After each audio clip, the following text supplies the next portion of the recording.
Okay, we are ready to begin our interview session, 15 minutes in length, with Marquette, the three student athletes, as you can tell from the stage cards, Cam Jones, Tyler Kolek, and Oso Ighodaro.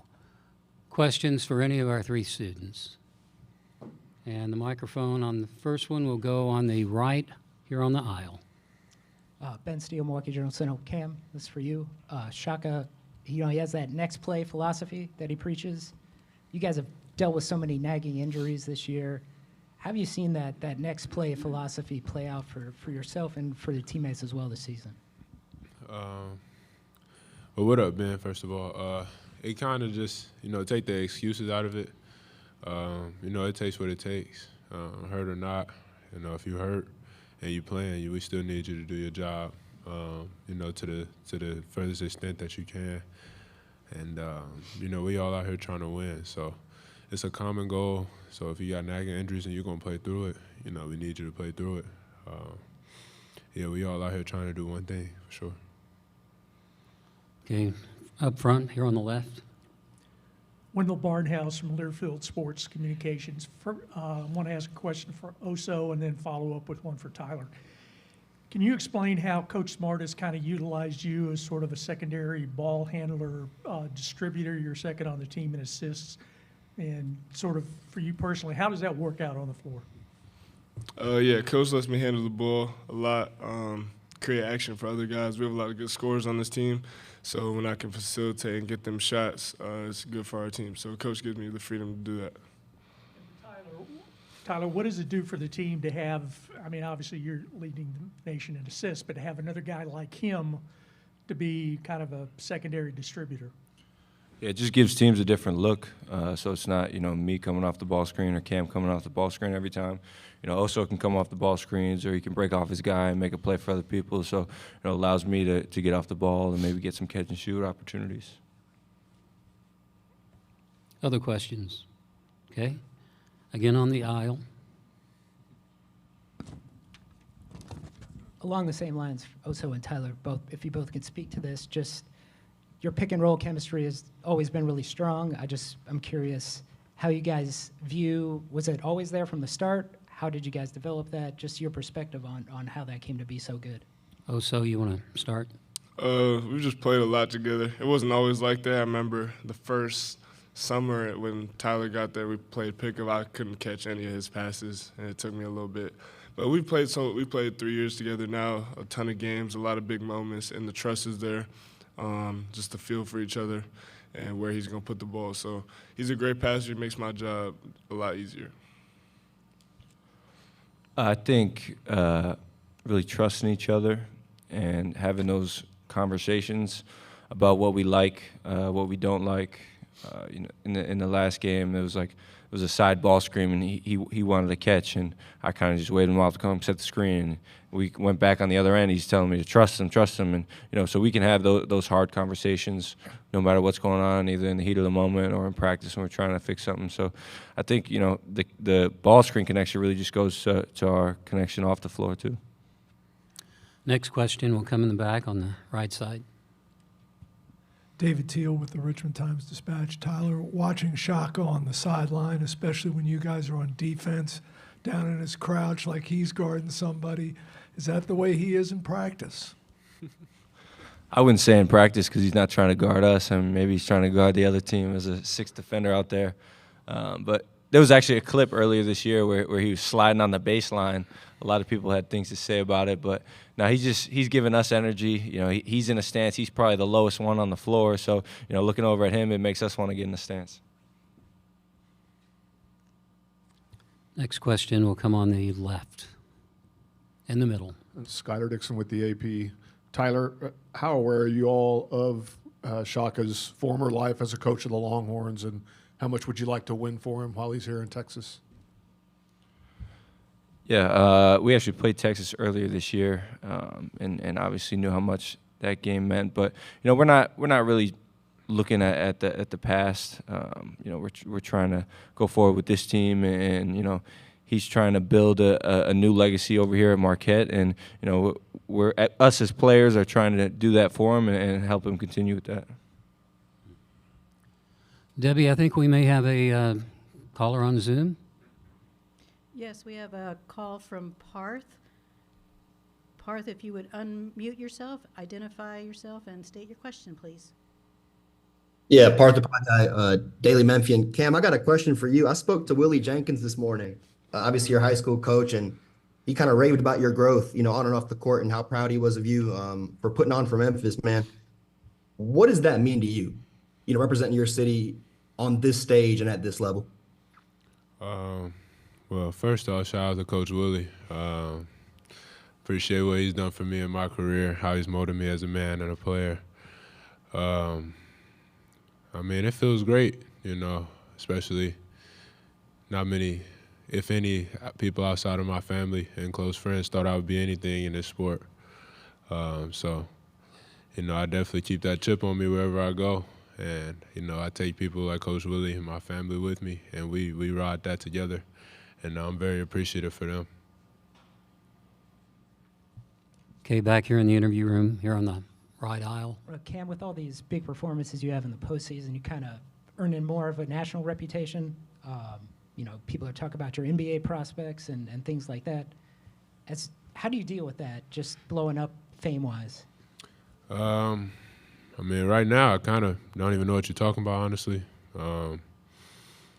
Haven't really been, much in touch with anything outside of this team, anything outside of, going into what we want to do. It's been a lot more peaceful that way. Not hearing from people I really don't want to hear from.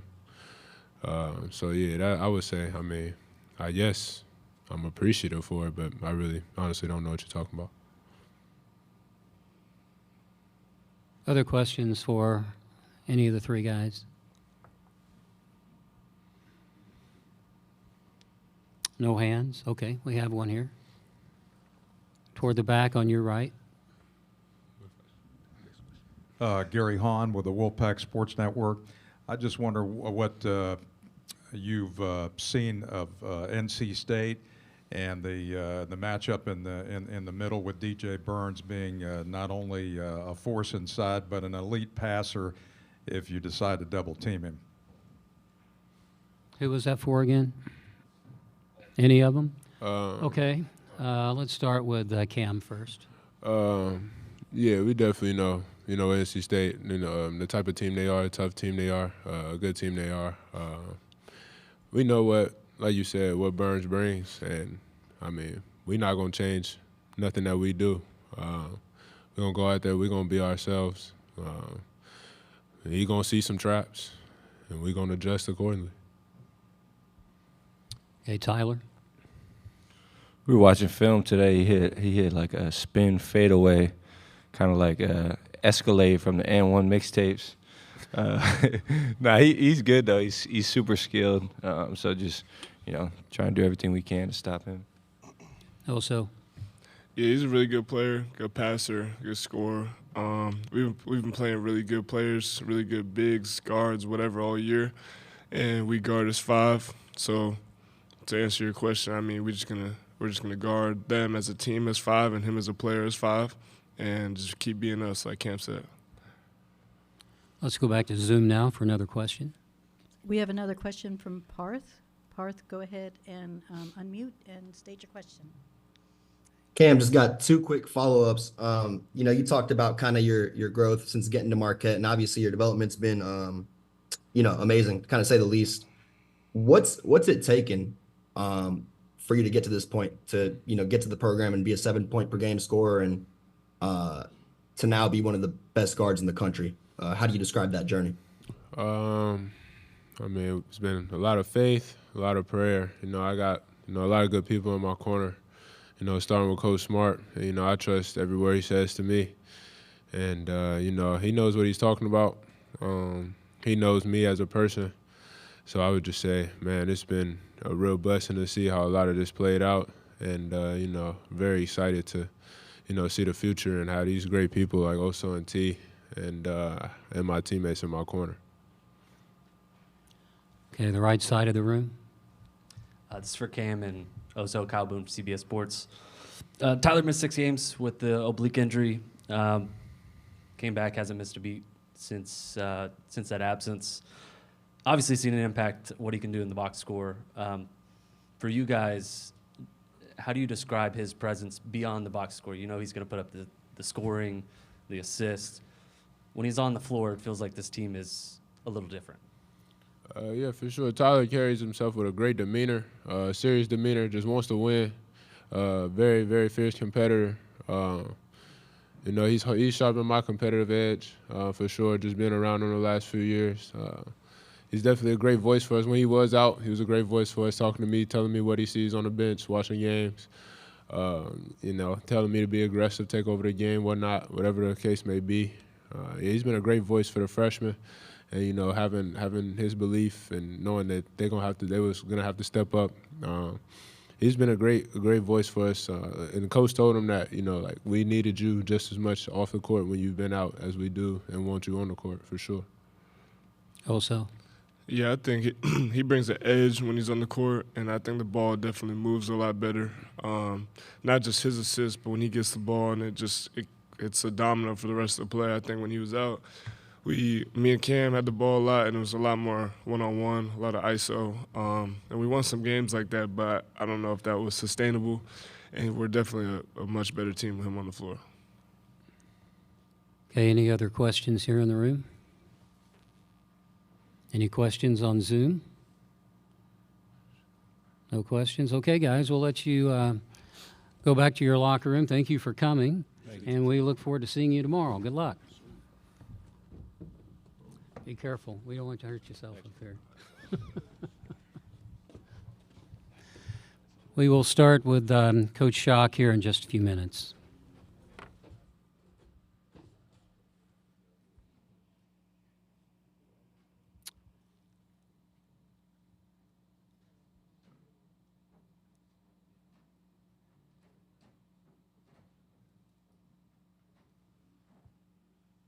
He'll have one on this guy, too.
Okay, we are joined now by Marquette head coach Shaka Smart.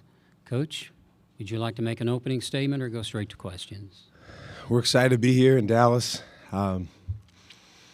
It's been a heck of a journey to this point. Our guys are doing a great job being locked in on the moment. Obviously, NC State presents a lot of challenges. They're playing terrific basketball. I've known Kevin Keats for a long, long time. Ton of respect for him. So it'll be an exciting opportunity for us tomorrow evening. Okay, thank you, Coach Smart. First question for you will be on the aisle here on your left. Shaka, Wendell Barnhouse from Learfield Communications. Could you explain a little bit how you've used Ighodaro as sort of a secondary guy? I guess I read a couple of years ago you reached out to the Nuggets to, I guess, see how they use Jokic or whatever. And also, kind of a second part, having somebody like him, the second leading assist guy, with the leading assist guy in the nation, what does that do for your offense? It does so much. He's a very unique player. He's unlike anyone I've ever coached. And I don't think there's really anyone else in college basketball that has the skill set that he has. There's so many great big guys around the country, so many guys that do different things. Obviously, DJ Burns is an example. But also, he's really like a point guard out there at 6'10", passes the ball extremely well. He enjoys passing. Sometimes we've got to twist his arm to shoot a little bit more. What we try to do is get the ball in his hands and create a lot of actions off of that, including pick and rolls for him. He's a really unique guy in that on back-to-back possessions, he could set a pick and roll, run to the rim, and dunk a ball where he catches it at 12 feet. And then the next possession, he can handle the ball in a pick and roll, and he could come off and either score or create for his teammates, which is just, you don't see that a lot. So he's been really, really good, and just grateful to have him. Him and Tyler together definitely set a tone of unselfishness and creating for others. Okay, here in the aisle in the middle. Shaka, Ben Steele, Milwaukee Journal-Sentinel. There were times when it might have seemed like the universe was conspiring against your team with all the nagging injuries and everything. You seem to have a very pragmatic, deal with that as it comes approach, kind of like your next play philosophy. Just where does that disposition come from for you? Try to learn from the Stoics. We just control what we can control, There's certain things that happen in basketball. It's very, very easy as a player or a coach to feel like, how is this happening to us? How is this happening to me? But the reality is, if you watch enough basketball, you're around it enough, things happen. Injuries happen. Bad bounces happen. Banked in shots from well beyond the three happen. And sometimes they happen in your favor, too. So we've asked our guys to control what we can control. Certainly it's my responsibility as a coach to set a good example in that way. We will stay on Coach's right. Hey, Coach, Adam Rosso with Spectrum News, Texas. Obviously, Chase is back in his old stomping grounds.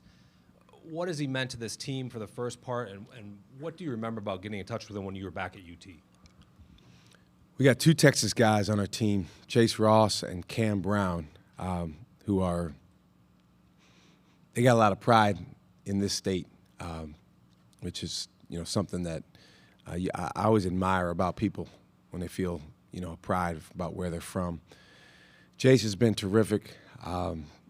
He, last year as a freshman, did better than I think even he expected. And this year as a sophomore, he's continued to improve, even though he's gone through a variety of different injuries. He separated his shoulder about halfway through the season. He's had ankle injuries, different bumps and bruises, but he is tough. He's, as I describe him, as much as anybody on our team or more, he's a real dude. He's the one guy on our team. If I coached a guy at a VCU named Mo Ali Cox that plays for the Indianapolis Colts. If a football team was looking for a guy, Chase could be that too. But we love him on the basketball court. When we first got in touch with him, Cody Hatt from our staff did a phenomenal job reaching out to him. The thing about this state, recruiting this state, there are so many great players, and there's usually about a dozen or so that get the most attention in any given high school class, but then there's another, maybe 2 dozen that have the chance to be terrific and a lot of times turn into as good or even better players. So Chase kind of fell into that second tier at the time, which was part of why we were able to recruit him. And he's been an unbelievable program guy, and I think he's got a chance to be a terrific player. Coach is right in the middle. Kai Boone, CBS Sports. Coach, you talked a little bit about luck being in your favor or sometimes playing against you. Kolek gets injured at the end of the regular season. able to come back, but it did feel like, kind of a not this again.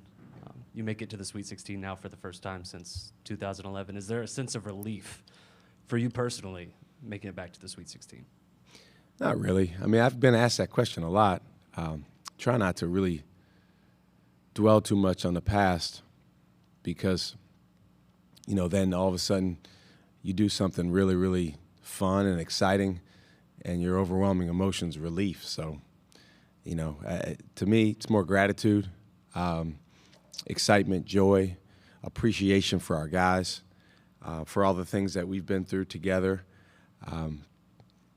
And most importantly, we're sitting up here today, playing tomorrow night with the chance to advance. So obviously that's where our focus is. In the back by the curtain. Shaka, David Teal with the Richmond Times-Dispatch. Hi, David. What's up, man? Without dwelling on the past, you were on this stage in San Antonio in 2011. How have you evolved and changed, and what have you learned over that time? First of all, it's good to see you. And you're a very good writer, so appreciate you. How have I changed? Gotten older. My hair's changed.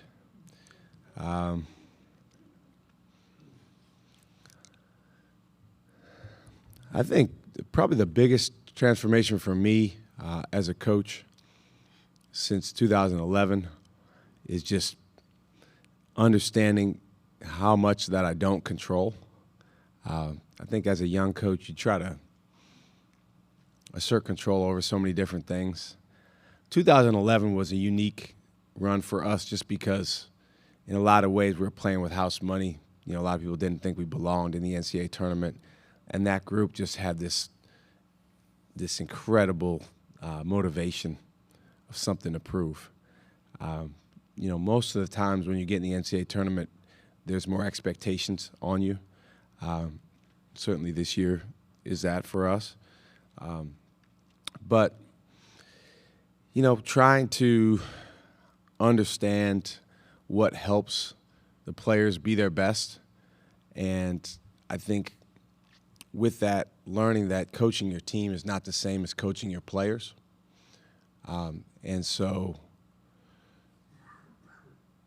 a lot of times as coaches, and I worked for the ultimate ball coach, Billy Donovan. We might want to do all the things that a ball coach has historically done. But one thing that he did an awesome job was a psychological disposition and helping guys with that on an individual basis. So that's probably an area where I've changed too. Swing to the extreme left now. Shaka, Stephen Hawkins with the AP. Since you've gone to your home state of Wisconsin to coach, it's second time in 3 years you've been back in Texas for an NCAA tournament. What's it like coming back? And I know you played the game here earlier this season, but coming back to Texas, what's it like for you? And is there something about it, especially being on this kind of stage where you wanted to be with the Longhorns? It's great. I mean, it's an awesome place. Dallas is a neat place. I got to go walk down to the JFK Memorial today. I'm a big history guy. To be honest with you, when the season started, I always do this. I look up the NCAA tournament sites. And so today, we could be in 5 places. We could be in Detroit, Boston, LA, Dallas, or we could be in Milwaukee because the season's over. And I would have taken any of those first 4.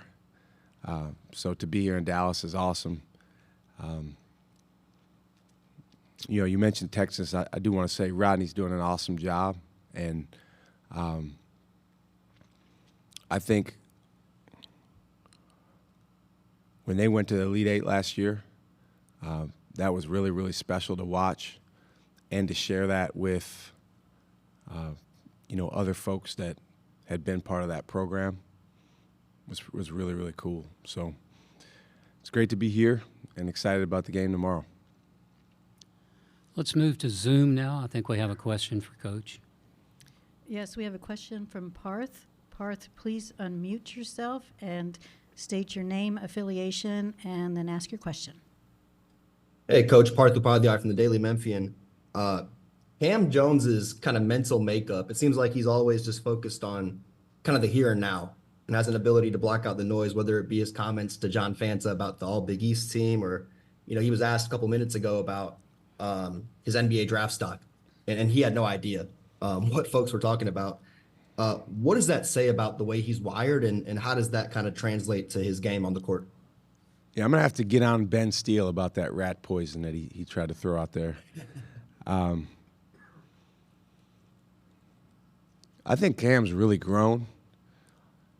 When guys come in, they have certain experiences that they've had in their childhood, in their high school career, in their AAU career. But to a large extent, they really have no idea what goes into being successful at this level. And I'm really thankful for his receptivity, really all of our guys, but you asked about Cam, his receptivity to what it takes. And, his competitive maturity has really grown to a large extent. He still has a ways to go, but I think particularly the last several weeks, the last 6, 7, 8 weeks, we've seen just an increased focus in him. He's not messing around. He's here for a reason. He's here for a purpose. But at the same time, when it's time to have fun, he's definitely the life of the party. He's a guy dancing in the locker room with his teammates after games. So really, really grateful to have him. Closing questions now for our Coach Smart. Next question on left and the middle on the aisle. Yeah, Shaka, Tim Kalishaw, Dallas Morning News. I know your focus is Marquette right now, but with the 1, 2, and 3 seeds from the Big East all moving on, does it feel like maybe a 4, 5, or 6 somewhere should have been in the tournament? Well, I think so. I think that the selection process has gotten so dense with information that, sometimes the information and the data supersedes common sense. Now, I've never been on a selection committee. Got a ton of respect for those guys. Those guys, including us in 2011, changed my life. So, different committee now, but the last thing I would do was bash them. I do think that when you have a team like Seton Hall that has beaten an all-time special team like UConn and other good teams like us, you got to really, really take a hard look at them even beyond the numbers. I think UConn lost 3 games this year. So let's see, Kansas at Creighton, Kansas on the road, and then Seton Hall. So it's like one of these things is like the other. So, to me, yes, I think a team like Seton Hall was deserving. And then it was just unfortunately an imperfect storm or a perfect storm in the wrong way for our league. We had one historically bad team that hurt everybody's numbers. We had one historically good team. And then a lot of those teams that were kind of in the middle beat up on each other. And so that kind of landed us where we are. But not surprised at all that we have 3 teams in the Sweet 16 because put our team aside for a second, I think UConn and Creighton are elite teams. All right, Coach, thank you. We're out of time. Thank you for coming, and good luck tomorrow. We'll see you then. Thank you. Good to see you, Coach.